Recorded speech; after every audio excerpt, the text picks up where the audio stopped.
नमस्ते दोस्तों दोस्तों दिसंबर दिसंबर 2020 2020 के हमने पहले क्वेश्चन के ए और बी पार्ट कर दिया है पोएम का। जिसने वो वीडियोस नहीं देखी प्लीज वो पहले देख लें, तभी उनको समझ में आएगा, अदरवाइज बहुत दिक्कत होगी। अब सी पार्ट कर रहे हैं, सी पार्ट हम स्टार्ट करते हैं दोस्तों। जो सी पार्ट की जो पोएम है बहुत बहुत ही इमोशनल पोएम है। एक्चुअली इस पोएम को स्टार्ट करने से पहले मैं आपको कुछ चीजें बताता हूँ। ये पोएम है वो लिखी थी जॉन मिल्टन ने, ठीक है, जॉन मिल्टन ने लिखी थी, बड़ी बात नहीं है। बट बड़ी बात यह है कि ये लिखी गई जब थी जब वो ब्लाइंड हो गए थे। यस दोस्तों, वो ब्लाइंड हो गए थे अपनी एज के मिड पॉइंट में आके, मतलब 45 का आसपास, 43 के आसपास वो ब्लाइंड हो गए थे। अब उन्होंने ये अपनी एक पोयम लिखी थी। अब आप सोचेंगे कि लिखेगा कोई कैसे जब ब्लाइंड हो गया है। ऑब्वियस सी बात है, उन्होंने अपनी बेटी की, अपने जो रिलेटिव्स की हेल्प ली, क्योंकि और तो कोई ऑप्शन उस समय होता नहीं था। और अपने जो भी फीलिंग्स थी वो इसको निचोड़ के अपनी इस पोयम में लिख दी। और इनकी दो पोयम बहुत ज्यादा चलती हैं, ये वाली ऑन हिज ब्लाइंडनेस और एक चलती है पैराडाइज लॉस्ट, ठीक है, पैराडाइज लॉस्ट, ठीक है, जो भी जॉन मिल्टन की है। देखिए जो बच्चा ये वीडियो देखेगा, जो भी स्टूडेंट है, उसके लिए कितना आसान हो जाएगा, लेकिन जो पेपर से एक दिन पहले ही जाएगा वहां पर, तो वो कैसे बता पाएगा ये किसकी पोयम है, क्या नहीं है। इसलिए इस वीडियोस के थ्रू मुझे पूरी उम्मीद है काफी लोगों को फायदा हो रहा होगा। और सच में फायदा हो रहा है तो लाइक कर दीजिए, सब्सक्राइब कर दीजिए, इससे कॉन्फिडेंस बढ़ता है हमारा। एनीवे, तो जब वो ब्लाइंड हो गए थे तब उन्होंने ये चीज लिखी थी, पूरा दिल की जो फीलिंग्स थी वो उड़ेल कर रख दी थी, ठीक है। और जो लाइन है वो यहाँ से शुरू होती है, when I consider how my light is spend. ये इस तरह भी फेमस है, when I consider how my light is spend. और ऑन हिज ब्लाइंडनेस जो है ये पोएम, जो मेन इसका जो टाइटल है वो है ही। और बाकी जो आपका जॉन मिल्टन के बारे में हम डिटेल में किसी और दिन बात कर लेंगे, उन्होंने कहाँ से स्टार्ट किया, कैसे स्टार्ट किया। बेसिकली ये सोनेट है, जो आपके जो पोएम के जो पार्ट है ये सोनेट है। सोनेट बेसिकली अभी समझिए, इसको भी अलग से बताया जाएगा। सोनेट एक इटालियन वर्ड होता है, मतलब इसका मतलब साउंड भी होता है कि आप आगे कुछ बता रहे हो, कुछ बोल के बता रहे हो, थोड़ा सा एक राइम है, ठीक है।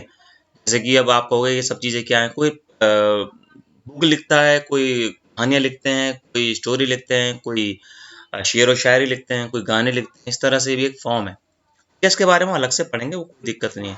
फिलहाल याद रख लीजिए जॉन मिल्टन की ये सोनेट है, ठीक है। स्टार्ट करते हैं दोस्तों। स्टार्ट करने से पहले स्टार्ट कर देते हैं, चलिए स्टार्ट ही कर देते हैं। स्टार्ट यहाँ से करते हैं। इन्होंने बोला, पहले हम लाइन को समझेंगे ताकि हमें याद रहे लंबे समय तक। When I consider how my life is spent, ere half my days in these in this dark world and might, and that one talent which is death to hide lodged with me useless, though my soul more bent। ठीक है दोस्तों, इसको आप pause करके एक दो बार और पढ़िए, फिर देखिए पेपर में बहुत आता है ये। अच्छा है ना, मतलब एक बहुत ही खूबसूरत लिखी गई है और किसी ने अपना दिल उड़ेल दिया है पूरे तरीके से, तो अच्छा तो लगेगा ही। स्क्रीनशॉट ले लीजिएगा, मैं इसको शुरुआत से करता हूँ दोबारा से ताकि आपको दिक्कत ना हो।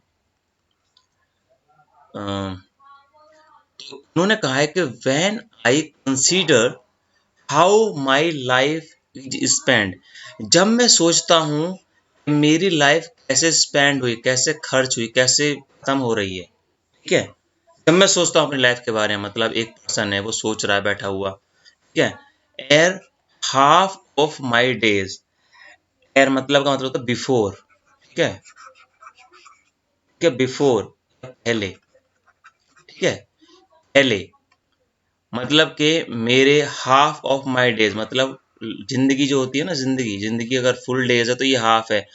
आधी जिंदगी से पहले मेरे दिन कैसे अ, खत्म हुए या खर्च हुए या गुजरे, गुजरे वर्ड भी बहुत अच्छा वर्ड है, गुजरे। जब मैं ये सोचता हूँ, in this dark world, in this dark world, in this dark world, in this dark world and might, इस अंधेरी दुनिया में, जो बहुत बड़ी अंधेरी दुनिया। अब अंधेरी दुनिया कैसे है, ऑब्वियस सी बात है, जब किसी की आंखें चली जाएंगी उसके लिए दुनिया अंधेरी ही हो जाएगी। आप समझते हैं, हमें कुछ दिखाई नहीं देता, थोड़ी देर के लिए अंधेरे में जाते तो हमें कितना मुश्किल हो जाता है। कोई भी ऐसी चीज होती है।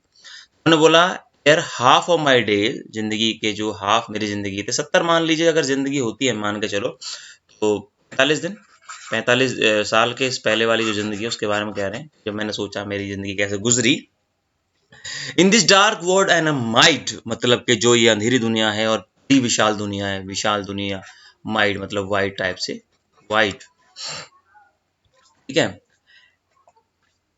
And that one talent which is death to hide, जो एक टैलेंट है, जो एक मेरे पास स्किल है, जो मेरे पास एक प्रतिभा है, which is that to hide, जिसको छुपाना मौत के बराबर है।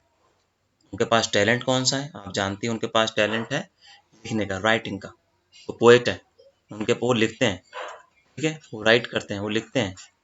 वो उनको छुपाना मतलब मौत के बराबर है। आपको ऐसा क्यों कह रहे हैं? क्योंकि जब आदमी के पास आंखें ही नहीं है कैसे लिखेगा? कभी किसी को बुलाएगा, बेटा आ जा, चाचा आ जा, फूफा आ जा, फिर वो लिखेगा, सोचेगा। क्योंकि जो स्किल होती है ना, जो कलाकारी होती है, वो एकदम ये आदमी के थॉट आते हैं, फिर वो अपना बजाने वाला है तो बजाएगा, सुनने वाला है सुनने मतलब लिखेगा, गाने वाला गाएगा। वो उसको बुलाएगा किसी को, उस समय वो अवेलेबल है या नहीं है, और कोई वे तो था नहीं इतना अर्ली ऑफ द सेंचुरी, बहुत मुश्किल थी। मैंने बोला उस टैलेंट को छुपाना मतलब मौत के बराबर है। भगवान से कह रहे हैं ये बात, एक्चुअली ये बात कर रहे हैं भगवान से, ईश्वर से।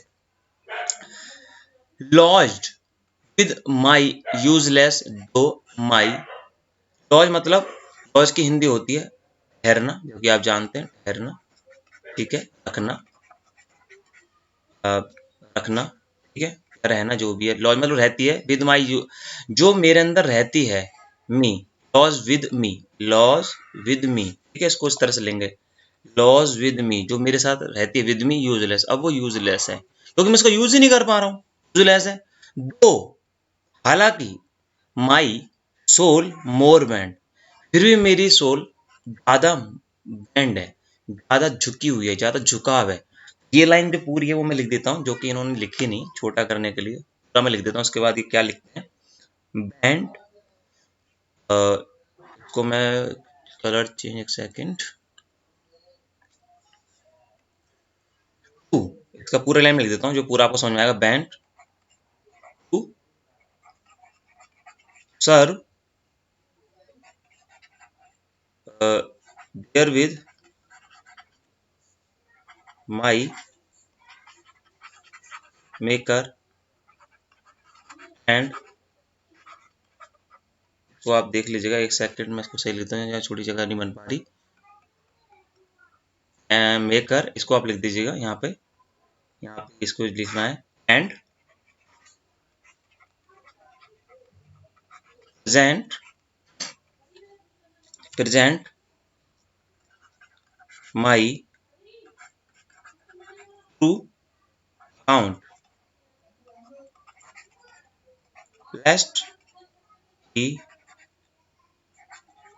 Returning child. ये पूरा का पूरा जो पेपर वहाँ था वो मतलब जनरली मतलब आपको यूट्यूब पर भी मिलेगा, तो ये पूरी लाइन मिलेगी। उन्होंने बोला कि हालांकि जो मेरी आत्मा, फिर भी देखो इतना मुश्किल वक्त है, फिर भी मेरी सोल, मेरी आत्मा बैंड है to serve there with my maker. Maker कौन होता है? ईश्वर, ईश्वर भगवान, गॉड, ठीक है। And present my true account, जो मेरा ट्रू अकाउंट है, जो भी मैंने जिंदगी में किया है, last he returning child, last returning child नहीं, ये है चाइल्ड। एंड मतलब डांटना फटकारना, मतलब जो भी मैंने किया ट्रू अकाउंट में ईश्वर के सामने रख दूंगा, ताकि वो बदले में मुझे डांटे फटकारे ना। इतना कुछ मेरे साथ हो रखा है, मेरी आंखें नहीं है, तो ये इन्होंने इसके अपने दर्द को लिखा है। तो जब आप एक्सप्लेन करेंगे ना इसको, एक्सप्लेनेशन में तो आप ये लिखोगे जो ये मैंने सारा लिखवाया है इजीली। कॉन्टेक्स्ट मैंने आपको बता दिया है कि वो कौन सा कॉन्टेक्स्ट है, वो ब्लाइंड है और वो एक ईश्वर को लिख रहे हैं, अपनी बात रख रहे हैं, ठीक है। और इसमें कोई भी अगर आपको लगता है प्रॉब्लम है, समझ में नहीं आया, तो मुझे बताइएगा, हम इसको और अच्छी तरीके से कर सकते हैं, क्योंकि बहुत ही अच्छी, बहुत ही प्यारी, खूबसूरत ये पोयम है। ये पेपर में आने के पूरे पूरे चांस रहते हैं, इसको आप छोड़ ही नहीं सकते। तो आई होप आपको समझ में आया होगा और मज़ा आया होगा ये मैं दोबारा से एक बार और बता देता हूँ आपको, ताकि आपको और इजी हो जाए, टेंशन ना हो कि ये कहानी क्या है। बस एक सेकंड रुक जाइए। हाँ, एक सेकंड बस। हाँ, When I consider how my life is spent, जब मैं सोचता हूँ मेरी जिंदगी कैसे गुजरी है या खत्म हुई है, गुजरी है। एर हाफ ऑफ माई जे, मेरी जिंदगी की आधी जिंदगी जब मैं सोचता हूँ कैसे गुजरी है। In this dark world and mind, इस डार्क वर्ल्ड में, आज देख लीजिए पीला और गुलाबी अगर आप मिलाएंगे तो लाल बन जाएगा। In this dark world and might, इस बड़े डार्क दुनिया में, घनघोर दुनिया में, अंधेरी दुनिया में। एंड दैट वन टैलेंट, जो एक टैलेंट मुझ में छुपा हुआ है, उसको छुपाना समझ लो मौत के बराबर है। क्योंकि अब मंदा हूं तो छुपाना तो पड़ेगा, क्योंकि मैं कितनी मदद करूं, किस किस से मदद लूं। लॉज विद मी यूजलेस, जो मेरे अंदर दफन है, मेरे अंदर ठहरी हुई है, मेरे अंदर रखी हुई है, वो अब यूजलेस है। दो फिर भी मैं अपने बनाने वाले सोल मेकर की तरफ फिर भी झुका हुआ हूँ। फिर भी झुका हूँ मतलब उनसे नाराज नहीं हूँ, मतलब नाराजगी होनी चाहिए, फिर भी नहीं हूँ, क्योंकि वो मेरे को अंधा कर दिया उन्होंने, मुझे दिखाई नहीं दे रहा, मेरी आंखों की ज्योति, मेरी रोशनी छीन ली।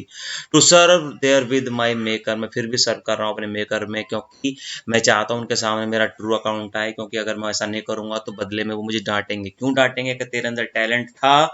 ये बहुत ही इंस्पिरेशन वाली लाइन है कि तेरे अंदर टैलेंट था, तो फिर भी उस टैलेंट को सही तरीके से लोगों के बीच नहीं ला पाया। ढूंढना तुझे है कि तू टैलेंट को कैसे करेगा। तू हार गया, तू लिख नहीं पाया, और यहाँ आ गया, तो डांटे ना। इसलिए मैं उनके सामने सब खोल दूंगा जी, मैंने कैसे कैसे किया।